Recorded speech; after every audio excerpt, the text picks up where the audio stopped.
오건호 선생님 발제 잘 들었습니다. 문제점 5가지, 또 개선 대안 5가지 전적으로 공감을 하고요. 제가 현장에서 일하고 있는 사회복지사로서 빈곤 노인들의 이런 연금 문제에 관심이 있고 일상 고통스럽게 하루하루를 살아가고 있는 노인분들을 만나면서 줬다 뺏는 기초연금을 다시 한번 생각을 해봤습니다. 먼저 이목희 의원이나 양승조 의원님도 이 줬다 뺏는 기초연금 문제 있다, 잘못됐다 이렇게 얘기를 하고 있고요. 작년 5월부터 저희 이 기초연금 연대가 사회 행동을 하면서 모든 미디어에서 또 동의를 또 공감을 지지를 해줬던 건데, 근데 이것이 왜 1년이 지나도록 고쳐지지 않고 있을까를 생각을 해봤습니다. 하나는 우선 이제 조금 더 문제점을 얘기를 하면은 저는 3가지라고 봅니다. 하나는 이 정권의, 이 정부의 도덕성의 문제라고 보고, 또 하나는 이 기초법 취지와 또 법 조항의 충돌, 이 법률적인 문제고, 또 하나는 빈곤 노인들의 인권 침해의 문제라고 봅니다. 도덕성의 문제는 지금 65세 이상 약 650만 명의 노인들이 인류 역사상 유일하게 가난한 나라에서 잘 사는 나라로 바꿔놓은 이런 훈장 세대입니다. 그런데 이 훈장 세대에게 우리나라는 어떤 훈장을 달아주고 있냐면은 노인 빈곤율 세계 1위, 노인 자살률 세계 1위, 이런 훈장을 가슴 아프게 달아주고 있습니다. 또 하나, 박근혜 대통령은 내가 대통령이 되면은 나중에 돈이 없어서 미안하지만 70% 노인들에게 기초연금 드리겠다고 해놓고 가장 극빈한 10% 수급 노인들에게서 줬다 뺏고 있습니다. 이런 것들이 도덕적으로 비난받아 마땅한 것이고 자유롭지 못할 겁니다. 그 다음에 기초법은 오건호 선생님이 말씀하셨다시피 1조에서 생활이 어려운 노인이 아니고 모든 노인이라고 보편적인 복지 원칙을 천명을 했음에도 불구하고 국민기초생활보장법에서 이것을 딴지를 걸고 있는 겁니다. 이것이 충돌하고 있고 청와대와 정부는 모른 척하고 있습니다. 인권 침해, 여러분들 신문에서 보셨겠지만은 지난 6월 보건복지부에서 기초연금 받으시는 분들 이 돈을 어떻게 쓰고 계신지, 또 심리적으로 어떻게 느끼고 있는지를 2,000명을 대상으로 조사를 했습니다. 조사를 한 자료에 의할 것 같으면은 40% 노인들이 주로 식비에 쓰고 있다. 그 다음에 30%가 주거비에 쓰고 있다. 27%가 의료비에 쓰고 있다. 이렇게 얘기하고 있습니다. 이 얘기를 반대로 뒤집어 보면은 받았다 뺏기고 있는 노인분들은 식비, 주거비, 의료비에서 그만큼 못 쓰고 있다는 얘기죠. 그러니까 생존권, 주거권, 건강권이 침해받고 있는 이러한 현실입니다. 자, 그러면은 왜 이러한 문제점에도 불구하고 청와대와 여당은 고치지 않고 있는가? 일부 사회복지학자들도 보충급여 원리를 얘기를 하고 있습니다.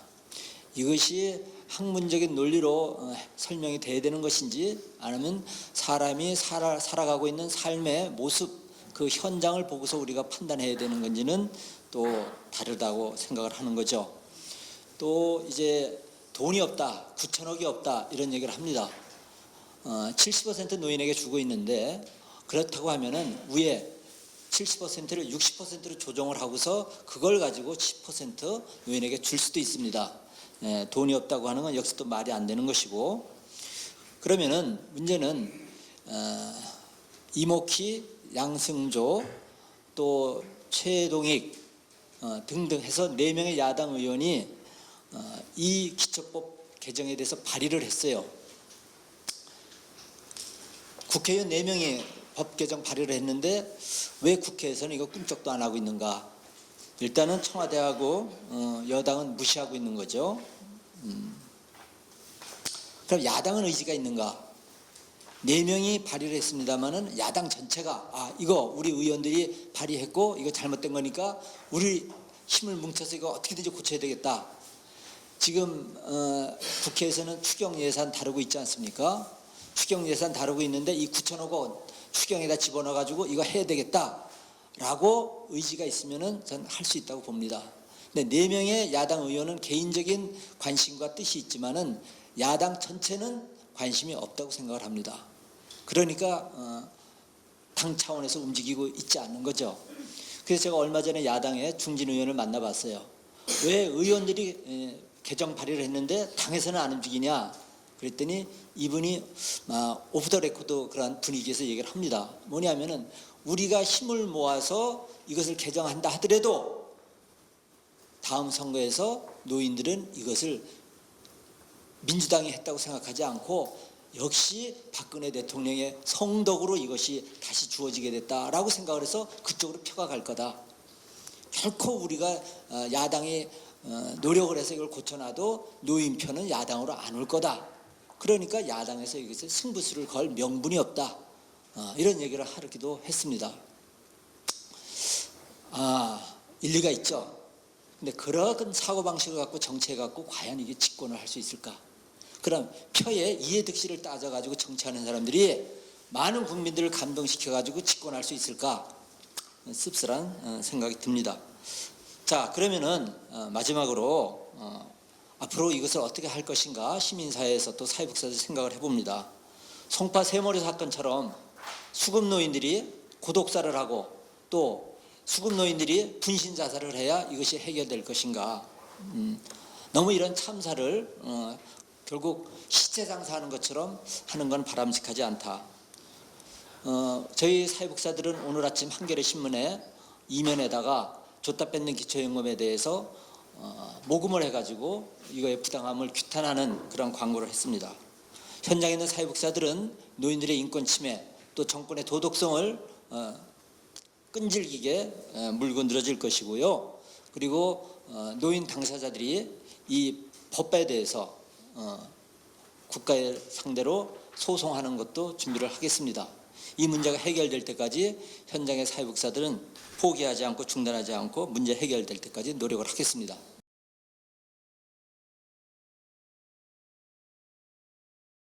공약이 파기된 게 순식간에 파기가 됐습니다. 그러니까 뭐 질질 끈 것도 아니고요.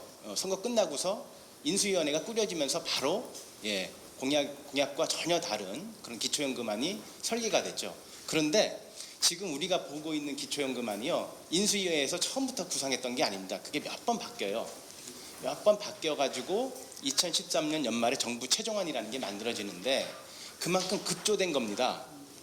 지금 기초연금도 정부 내에서 급조된 거고요. 그러다 보니까 굉장히 문제가 많아요. 문제가 많고, 그리고 그 문제 많은 것에 대해서 사실 복지부도 반대를 했었습니다. 근데 그게 청와대 지시로 관철이 된 거예요. 이런 모든 과정에 대해서 사실은 우리 의원님들이 참 정열적으로 활동을 하셔서 그걸 다 캐내셨어요. 청와대 비밀 문건까지. 자동차, 복지부 장관 자동차가 청와대 드나든 그 기록까지 다 확인해 가면서 이게 이런 말도 안 되는 과정을 통해서 만들어졌구나라는 것을 다 까발리셨습니다. 2013년 국정감사 기간 동안에 쭉 하셨는데, 그래서 이제 여론도 굉장히 반향이 좋았어요. 정부 안에 문제가 많다라는 여론이 더 우월했었습니다.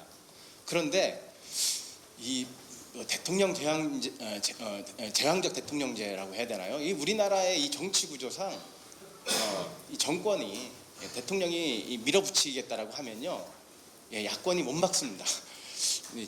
이렇게 단정적으로 좀 말씀드리는 것도 좀 죄송한데, 어쨌든 그럼에도 불구하고 군사작전식으로 계속 밀어붙였어요. 밀어붙였고 새누리당도 당연히 동조를 했고요. 하다 보니까 저희가 사실은 중과부적인 그런 측면이 있었습니다. 특히 2014년도 그 지방선거가 있었기 때문에 선거를 의식하지 않을 수 없는 야당의 입장에서 중과부적인 측면이 있어서 결국은 눈물을 머금고 동의를 해준 측면도 있고요.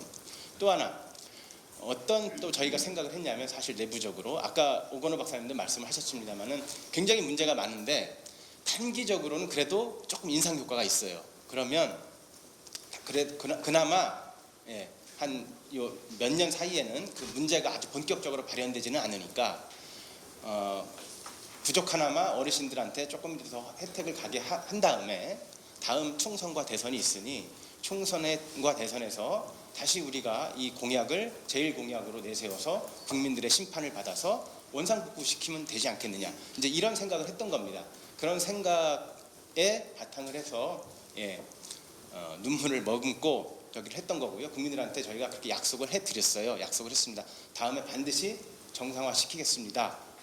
이번에 이런 불가피한 측면이 있어서 일이 됐습니다라고 저희가 다 입장을 발표하고 국회에서 통과를 시켰던 거니까요. 말씀드린 대로 내년 총선, 내후년 대선에서 다시 한번 당력을 모아서 집중 추진하겠다라는 말씀 드리겠습니다. 어떤 내용을 추진할 거냐? 오건호 박사님이 지적하신 내용 그대로입니다. 이게 우리 당의 입장이에요. 그러니까 5가지요. 기초생보 어르신들 실질적 배제된 것을 포함시키는 거, 그다음에 물가 연동을 A급 연동으로 바꾸는 거, 그다음에 국민연금 장기가입자 차별화, 이 근거 없는 이 차별 철폐하는 거, 그다음에 상위 30% 전체까지는 모르겠습니다만 어쨌든 단계적인 좀 확대가 필요하다라는 거, 그다음에 지자체 과부담 해소하는 거, 이게 지금 사실 우리 당론이고 이걸 그대로 추진할 겁니다. 그리고 사실은 관련된 법안들이 다 있어요. 지금 그 기초생보 어르신들한테 실질적인 혜택을 주는 그 내용뿐만 아니라 양승조 이목희 최동희 의원님이 발의하신 그 내용뿐만 아니라 가입자 차별 철폐, 그 다음에 단계적인 확대 내용을 담고 있는 남인순 의원님, 그 다음에 김용희 의원님 법안도 있고요.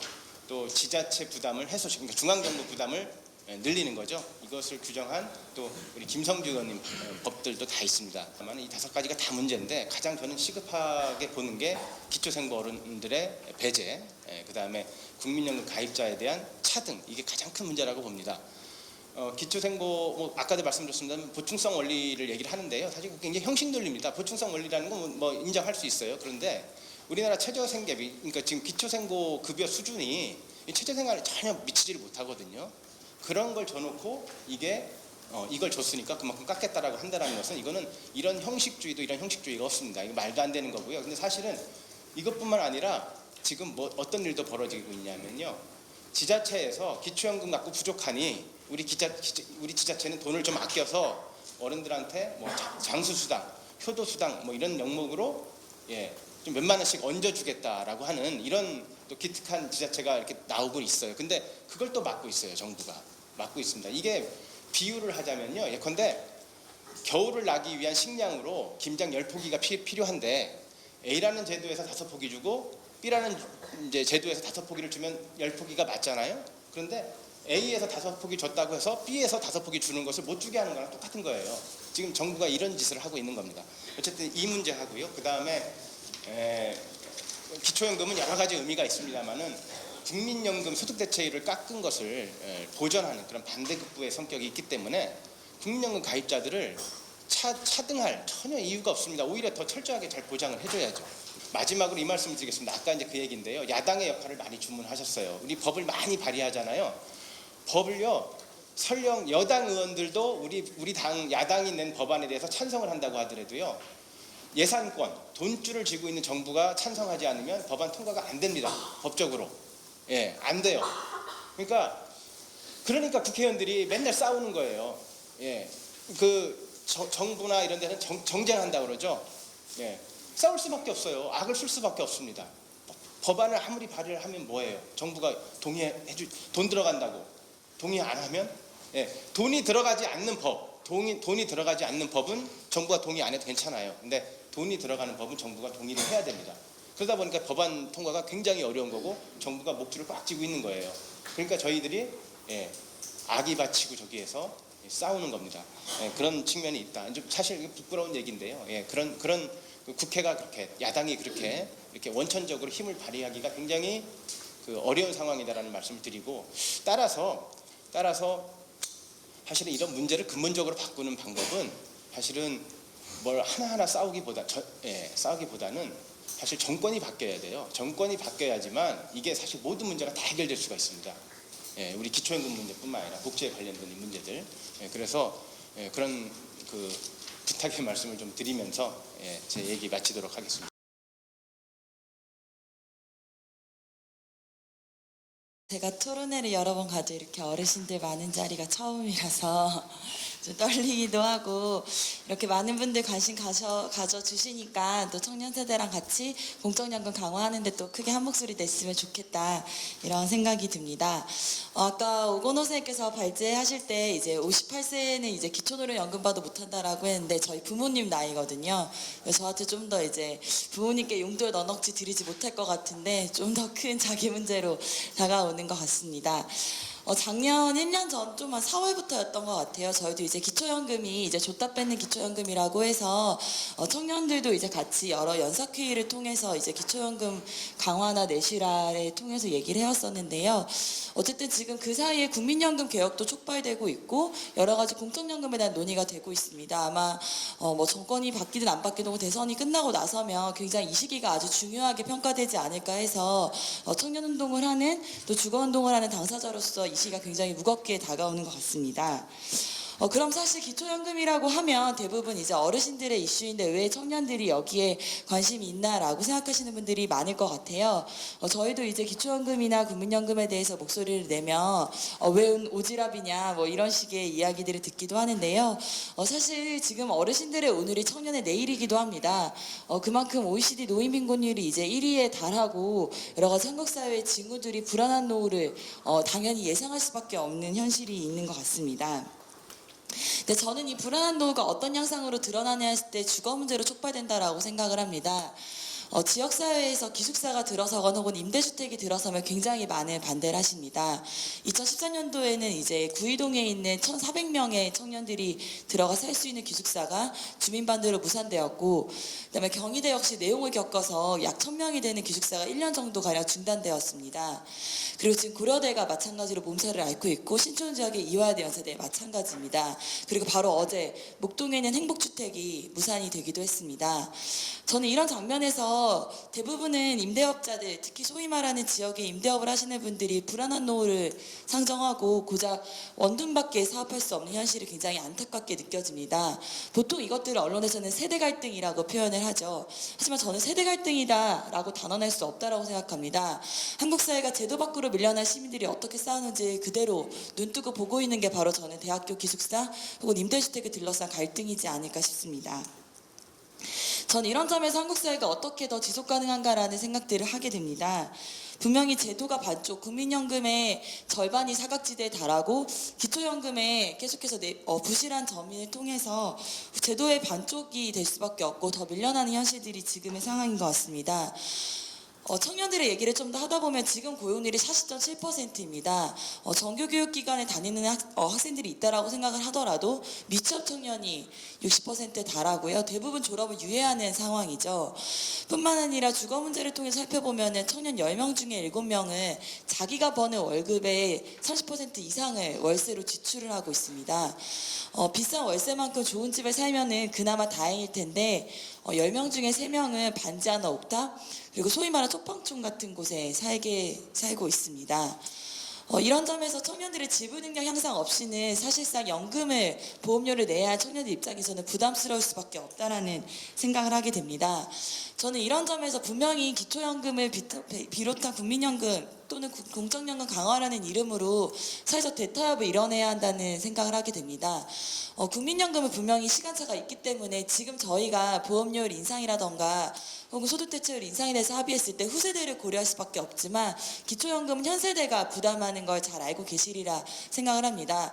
저는 만약에 기초연금을 두고 어르신들을 위해서 청년이 세금 많이 내야 한다는 겁박에 대해서 그것들을 단호하게 물리치고 우리가 안정적인 노후를 설계할 수 있다면 그 노후를 설계하는 과정에서 청년들의 지불 능력과 이 사회 이행 능력을 담보한다면 충분히 세금 인상 받아들일 수 있다라고 생각을 하고 있습니다. 특히 내년에 다가오는 총선과 대선에 있을 때 저는 분명히 국민연금이나 기초연금을 이슈로 다양한 갈등 구조를 만들어내 분명히 새누리당이 있다라고 생각을 하는데요. 저는 이런 흐름에서 오히려 청년과 어르신들이 함께 모여서 우리의 안정적인 노후 그리고 안정적인 노후소득 보장에 대해서 함께 목소리를 내야 한다라고 생각합니다. 그리고 그 사회적 대타협의 내용에는 우리가 집값을 부여잡고 빚으로 부동산 시장을 떠받치는 것이 아니라 안정적인 주거를 획득하고 노인분들 역시 안정적인 소득으로 제가 저희 할머니께 용돈 걱정을 매일 하지 않아도 되는 사회를 위해서 분명히 사회적 대타협을 이뤄낼 수 있지 않을까 싶습니다. 저에게는 사실 할아버지가 일찍 돌아가셨고 할머니는 지금 따로 살고 계시는데요. 기초연금 받으시기도 하고 지자체에서 하는 공공근로도 이제 나가고 계십니다. 그래서 아침에 전화하면은 뭐 청소하고 왔다, 뭐 어디 이제 가드레일 닦고 왔다 이런 말씀하시는데요. 사실 뭐 손녀된 입장에서 더 많이 용돈 드리면 일 안 하시면 좋을 텐데라는 생각을 합니다. 뭐 노인 빈곤 해소하기 위해서 어르신들의 일자리 중요하기도 하지만 저는 일자리가 꼭 아니더라도 저희 할머니에게 좋은 친구들이 많이 생겨서 친구들하고 안정적으로 재밌는 이야기 하시면서 기초연금으로 노후를 설계했으면 좋겠다는 생각이 들고요. 그 혜택이 있을 때 저 역시 그리고 저희 후세대 역시 안정적인 노후를 상상할 수 있지 않을까 싶습니다.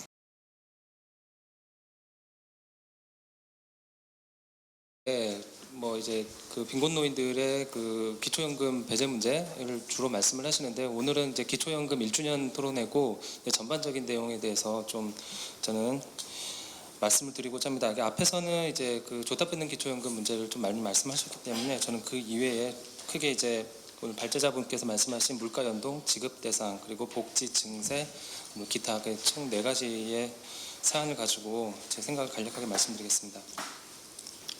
이제 물가 연동과 관련된 건데요. 그 이제 법 제 구조에 보면은 그러니까 그 말씀하신 게 맞는데 그 예전에는 이제 그 국민연금 평균가입자 소득, 그러니까 평균소득 그 A 값을 5%를 이제 조정했던 기준연금액이 있습니다. 이제 근데 지금은 이제 물가 가지고 이제 연동을 하게 돼 있고 2015년 현재 20만 2,600원이죠. 다만 이제 5년마다 적정성 평가를 하게 되어 있습니다. 이게 약간 좀 다르기도 하고 이걸 좀 주목을 해야 되는 부분이기도 한데요. 사실 이제 외국에서는 이제 그 사회보장 급여를 어떤 식으로든지 좀 삭감을 해야겠다라는 의지가 있는 정부에서는 이렇게 좀 물가 연동 방식들을 좀 주로 전략적으로 좀 활용을 해왔어요. 하지만 그 다른 측면에서 보면은 이제 평균 소득이나 이제 임금이 가지고 있는 불안정성이 있어요. 그러니까 항상 이제 평균 소득은 항상 오를 것이다. 그다음에 임금은 항상 오를 것이다. 이런 가정들이 좀 무너지는 경향들이 있습니다. 그래서 이런 것들을 좀 보완하기 위해 가지고 물가 같은 것들을 같이 놓고 비교를 하기도 하는데요. 이따가 말씀드리긴 하겠습니다.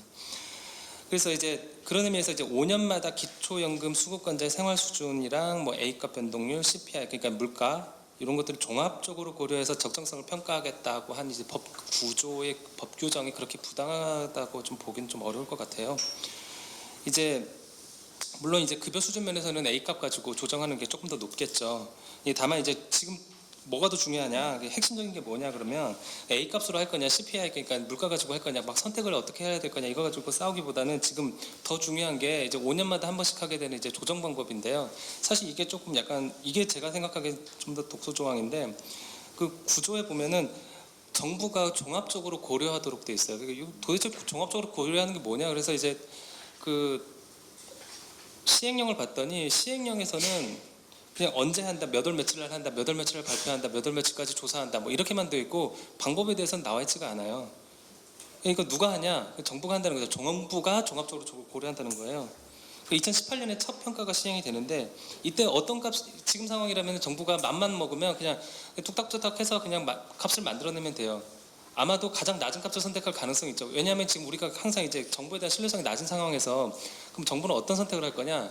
그럼 여러 가지 값들 중에 A값, 그다음에 생활 수준, 그다음 CPI 여러 가지 중에 종합적으로 고려해봤더니 이 값이 가장 적합해요라고 얘기하면 사실 반박할 근거는 없어요. 지금 법적으로는.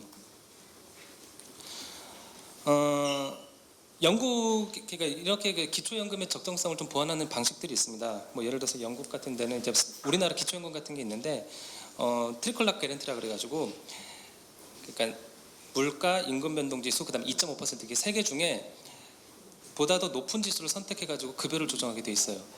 그러니까 우리나라는 그렇게 종합적으로만 고려를 하면 되는 거죠.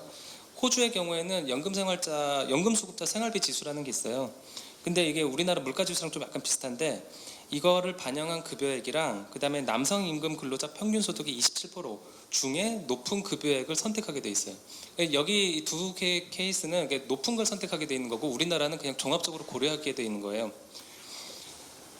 어떤 조정 지수를 활용하는 게 기초연금 평균 수급자들에게 더 이득이 되느냐? 그러니까 아직 답은 없는데 이건 말 그대로 종합적으로 또 고려를 해봐야 돼요.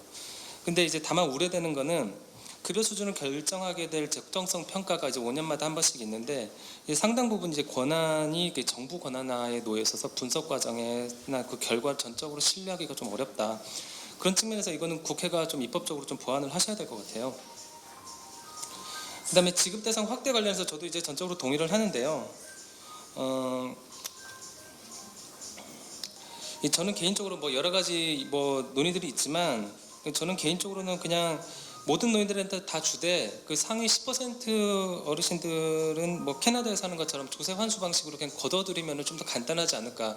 왜냐하면 지금 그 여기 뭐 그 기초연금 신청해 보신 분들이 있으시겠지만 기초연금 한번 받으려면은 본인의 소득 인정액을 계산을 해내야 되는데 본인의 소득 인정액 플러스 이제 자녀 집에 지금 그 자녀가 나를 부양하고 있느냐 아니냐 이런 것까지 같이 판단을 해야 되거든요. 굉장히 복잡해요. 슈퍼컴퓨터가 돌아가요, 사실은. 정말 일반 분들은 잘 모르시지만 우리나라 소득 인정액을 계산을 하려면 정말 우리나라에서는 슈퍼컴퓨터를 돌려요. 굉장히 많고 복잡하고 아주 힘든 행정적 과정을 거칩니다. 그 돈이 어마어마하거든요. 근데 또 한편으로는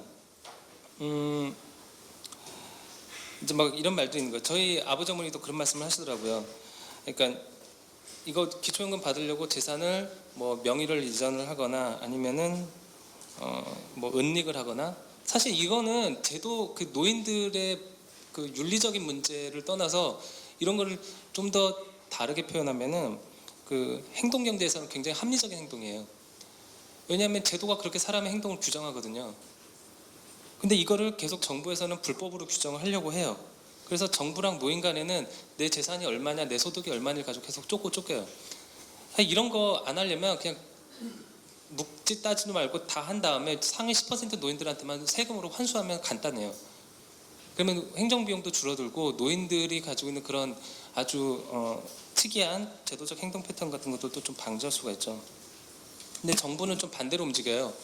지난 2014년에 정부에서는 이제 고시를 하게 되었는데요. 뭐 말하자면 이제 타워팰리스 살고 있는 노인들한테는 기초연금 안 주겠다라고 했는데 이거 뭐 구체적으로 저희가 설명을 드리기는 어렵지만 결과적으로 보면은 6억 이상 본인 집에서 어머니나 아버지를 부양하고 있으면 기초연금을 안 주겠다는 거예요. 그러니까 6억 이상이요. 그러면 결과적으로는 6억 이상 본인 소유의 집을 가지고 물론 아니신 분들도 많지만 6억 이상 본인 소유의 집에서 아버지나 어머니를 부양하고 있으면 기초연금을 안 준다는 얘기를 하는 건데요. 실제 지금 그러고 있어요. 근데 이제 매번 이제 공공부조제도 개선 논의를 할 때 항상 이제 나오는 게 정부가 자녀의 부양 의무가 중요하다. 그래가지고 부양 의무제를 폐지하는 논의에서 항상 들고 나오는 게 자녀 부양 의무 이런 뭐 미덕 뭐 이런 거 말씀하시는데 결국에는 이제 또 한편으로는 오히려 자녀가 부양을 하면 그 어르신들한테는 기초연금을 안 줘요. 증세해야 된다. 그래야 복지 늘어난다. 이런 얘기는 많은데 실제로 증세하면 복지 늘어나냐? 따져봐야 돼요. 이거는 증세했는데 왜냐하면 우리나라가 이제 재정 통제권을 정부가 강하게 가지고 있거든요. 근데 증세를 기껏 했더니 그거 가지고 예를 들어서 사대강한다. 막을 수 있는 방법이 있냐? 없어요. 방법은 하나가 있어요. 그러니까 복지랑 사회복지랑 증세랑 이제 결합을 시키면 됩니다. 보통 이제 사회복지 목적성 조세라고 하는데요. 이것도 약간 문제가 있어요. 이게 완벽하지가 않은 게 예를 들어서 증세해가지고 1,000억을 만들어놨어요. 근데 일반 예산에서 썼던 그러니까 기존에 이렇게 복지 예산이 있고 거기에 1,000억의 증세를 이렇게 얹어주면 좋은데 이러면은 뭐 상관이 없죠. 근데 정부 입장에서는 일반 예산에서 예전에 썼던 1,000억을 줄이고 증세한 거를 1,000억을 그냥 얹으면 뭐 별로 차이가 없는 거죠. 기껏 증세했더니 나머지 1,000억은 기재부 쌈짓돈이 되는 거예요. 이런 일까지 우리가 고려를 해야 돼요, 사실은. 그러니까 증세 그 자체에 대해서 제가 부정을 하는 건 아닌데 우려가 있으니까 그럼 이걸 어떻게 하면은 이거를 통제할 수 있냐? 이게 말하자면 조세 정치예요. 조세 정치에 대해서 관심을 가지고 계신 분들은 단순히 그냥 재정의 어떤 양적인 확대만을 얘기할 게 아니라 그걸 가지고 조세 정치를 가지고 통제를 해야 된다는 주장들을 많이 하시는데 일단 저는 그렇게 생각을 하고 있고요. 근데 마지막으로는 아까 양승조 의원께서도 말씀하셨는데 최근까지 논란이 되고 있는 게 이제 기초연금, 국민연금 연계 문제예요. 근데 사실 이거는 연금 가입 기간이 짧은 지금 현 세대 노인들에게는 별로 중요한 문제가 아니에요. 큰 문제가 되지 않습니다. 기초수급 노인의 연금 배제 문제, 오늘 가장 이슈가 되고 있는 요거는 현 세대 노인들과도 관련이 돼 있죠. 근데 아까 앞에서 말씀드렸던 적정성 평가의 기준이 없다는 거나 아니면 국민연금 연계감액이나 뭐 이런 건 사실 지금 50세 이전의 청장년 세대들의 문제예요. 그래서 아까도 말씀하셨지만 청년 세대들이 이 문제에 대해서 관심을 가지고 관여를 해야 돼요. 그러면 이제까지 이런 질문을 던질 수 있는 거죠. 과연 지금까지 기초연금 개혁 논의에서 청장년들의 목소리를 우리가 담으려고 노력이라도 해봤는가? 그러니까 어르신들은 왜 기초연금 문제에 청년들이 이렇게 관심을 갖냐라고 질문하시면 안 돼요. 이제 종합적으로 보면은 정부가 이제 현금배를 줬다가 다시 가져가는 거, 이제 회수하는 거, 이거는 굉장히 제도 운영상의 미숙함이라고 봐요. 설득을 하거나 얘기를 하거나 아니면 처음부터 그럴 의도를 가지지 말았어야죠. 근데 지금 대중정서 활용 측면에서 보면 굉장히 미숙한 부분이 있는 거고요. 그다음에 아까 말씀하셨듯이 지금 기초수급 노인들에게 적용되는 최저생활 수준이 적절한가, 이 문제를 지금 같이 거론해야 할 것 같아요. 그래서 이번 계기를 통해서 국민기초생활보장제도 급여의 적정성 개선하고 노인 빈곤 가구의 특성에 맞는 게 최저생계 기준 마련을 해야 된다라는 운동으로 좀 전개되기를 바랍니다. 예, 간단하게 마치겠습니다.